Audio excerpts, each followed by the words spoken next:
Hey everyone, it's Karsten, And Clayton. and we're the Plumbing Gurus. Yep. Gotcha. So, today, our second video ever is going to be about a bunch of pictures that we've put together about some work that we've done in the past. We are going to just do brief explanations of each job just so you guys have an understanding about us.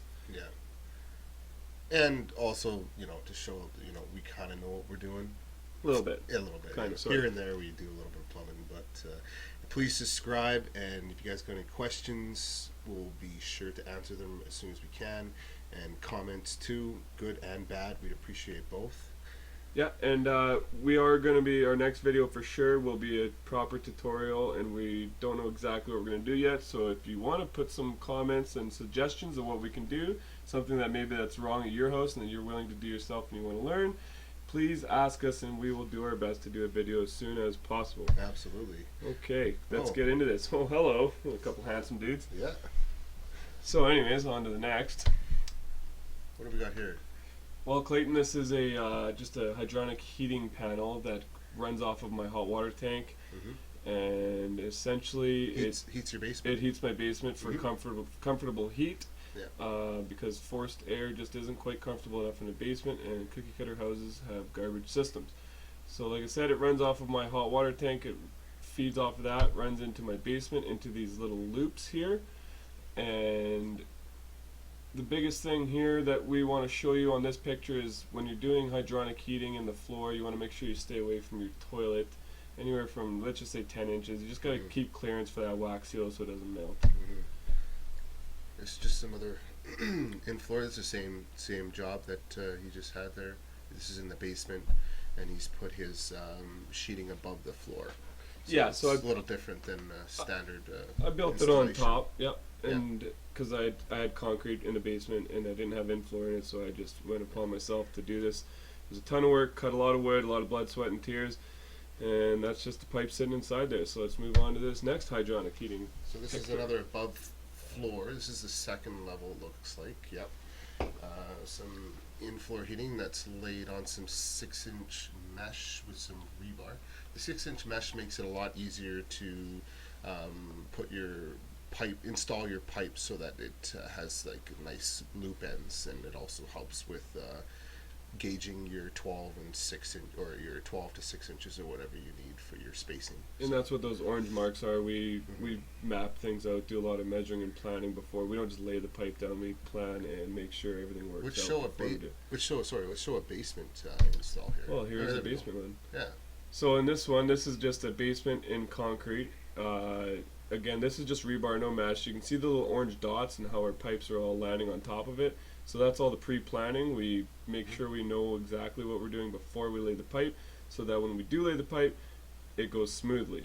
And if you look up to the left in this picture, that's where we're going to be putting our manifold. If we go to the next picture, If we go to this next picture here, yeah. So this one is just I think it's 10 loops or something like that total. So 20 pipes coming up. Biggest thing here is you want to make sure you bring your pipes as tight together as possible and use conduits coming out of the concrete so that your pipes don't get damaged or whatnot. Yep. And this is what it looks like. Finished product. Yep, this is a nice finished product. Why don't you tell us about those zone valves on top, Clayton? Well, those zone valves on top, you can have them. So let's see, you got a bathroom and a hot yoga room, or etc., etc. You can have them so that they are different zones, so they can have them different temperatures, so that your whole basement is not running at one consistent temperature. So it also helps with efficiency too, because you don't need to heat the whole basement. And a lot of times, sometimes somebody's not staying in a bedroom, so you don't need to have that bedroom as hot. So just for efficiency mostly, and comfort. So comfort and efficiency for sure. And just a quick thing about the manifold on the bottom there with those red things that looks like a sight glass. Those are flow meters that allows you to have proper flow through each manifold through each loop, to get an equal heat throughout the entire basement, because not every loop length is the exact same. Well, let's talk some forced air. Forced air. So forced air is just like a furnace, but this is actually a unit heater that we did in a garage. And coming off the back there, the silver pipe going up is the vent. It's a B vent, the double wall vent that goes through the roof to get rid of all the bad gases that you don't want. Flue gases coming into your house and killing you. You don't want that. The red wires is a thermostat hasn't been hooked up yet.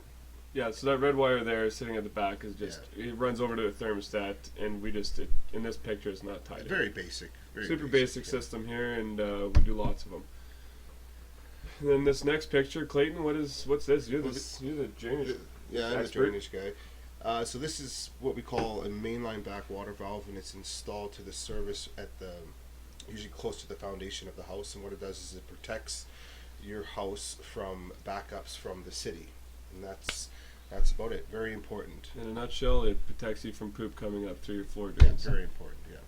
This is just a picture of some basic plumbing. We just thought we'd throw this in to show people that haven't seen plumbing underground, to show them what it looks like. This isn't exactly the most basic one. It's a pretty big house. It's just half the house. For really. us, it's basic, I guess. Pretty standard. Yeah, for sure. Yeah. We've got a bunch of stuff going on. Yeah. If you have any real questions, please ask, and we will explain more into it. Absolutely, yeah. So the next thing we get up onto the main floor, up out of the ground, and we're getting into running our toilets and stuff. And this is a little more complicated than your standard bathroom. So that's a wall-hung toilet, just like in kind of like a commercial situation. You got tanks sitting off the wall. So some people in higher-end houses like to put these in. They do look nice. They're just a bit of a pain to install. Yeah. And if you notice there, the plumbing is away from the center of the backing where the sink is going to go, because we would be using lag bolts or long bolts to For go a through wall the hung backing. sink. Yeah, for a wall hung sink. Sorry, thanks, Karsten. Yeah, no, tips. And so, yeah, so everything's away from anything that could be screwed or into the plumbing, pretty much. So you want to stay away from that area, anyways. Anyway, on to the next one here. And this is a pretty standard basic bathroom setup. You've got a toilet, that 3-inch runs over there. You got two 2-inch wides, those go to sinks. And then over on the right hand side there's a P-trap that goes to a shower. Pretty standard. It's just a nice little picture of some work that either Clayton or I did, don't quite remember. The plumbing is dirty a bit there, but we'll move on to the Yeah, next. whatever. Yeah. Here we go. Oh, Ooh, hello. man. This is a pretty complicated reno that I did, and it took a lot of time. Yeah, yeah. So A lot of planning involved in that, for sure. I probably spent Yeah. at least 3 or 4 hours just planning this, staring at it, trying to figure out. There's 2 bathrooms above this, Yeah. a master bathroom and a main bathroom. Then behind that wall is a half bath, and then obviously you can see there's a laundry box there. So there's a laundry. There's a lot of stuff going on here, and it was a reno, and you couldn't drill through any of the joists. It was a lot of effort. And we're gonna get into the finishing portion of the house, so that makes everything look beautiful, and then you forget about everything you could see. This is the finished product here. So it's a freestanding tub, and then there's a gentleman sitting in the corner taking that picture. That looks like Karsten. Handsome fella, if you don't ask me. Yeah. So Anyway, so this is pretty standard, and then here we go into, this was a basement tub that we did. I can't even count how many hours went into this thing. We had to put mortar underneath this tub. It called for it in the specs. The tub was worth, like, I don't even remember, a lot of money. We put down this mortar, and I bought the wrong mortar. It was a fast, rapid setting mortar that was ridiculously fast, and we had to chip it out and redo it, so that was not fun. Yeah, but we learn from our mistakes. Yes, 100%. Right? Yeah. Looks beautiful. Yeah.